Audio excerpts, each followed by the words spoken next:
Subscribe now and press the bell icon. Never miss an update. दोस्तों, उर्दू क़वाइद इंशा प्रदराजी बराए शस्सुमते ता हस्तु। यहाँ पे जैसे कि मैंने पिछली वीडियो में बात किया था कि हम आपको ग्रामर से यानी क़वाइद से जुड़े हुए मुद्दों के बारे में बात करेंगे। तो आपको मैं बता दूं कि ये जो किताब है ये किताब है Punjab curriculum and text book board Lahore.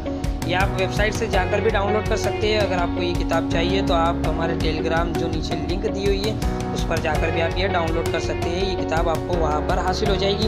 अब इस किताब में कुछ मुख्तसर से सवालात यानी हल जो जुड़े हुए बच्चों से क़वाइद है वो क़वाइद का जिक्र किया गया है। यहाँ पे देख सकते हैं हम हुरूफ के अक़साम, इसम की किस्में जितने होते हैं वो, इसमें मारूफ़ा की किस्में, इसमें नक्कारा की किस्में, मज़दर और मुस्तहक, इसम की किस्में मुज़क्कर मुअन्नस वाहिद जमा, फ़ेल की ज़माने के लिहाज से फ़ेल माजी, फ़ेल हाल, फ़ेल मुस्तफ़िक, फ़ेल मुज़ारा, फ़ेल अमर, फ़ेल नाई, लुगत का इस्तेमाल किस तरह से करते हैं, कहावतें क्या होती है, मुहावरा क्या होता है, साबका लायका, मुतरादिफ लफ्ज़, तलफ़्फ़ुज़ और बहुत सारी बातें आपको इस बुक में देखने को मिल सकती है। तो इस किताब को अभी डाउनलोड करने के लिए नीचे दिए गए टेलीग्राम लिंक को ज्वाइन कीजिए और वहाँ पे जाके इसे डाउनलोड कर सकते हैं आप।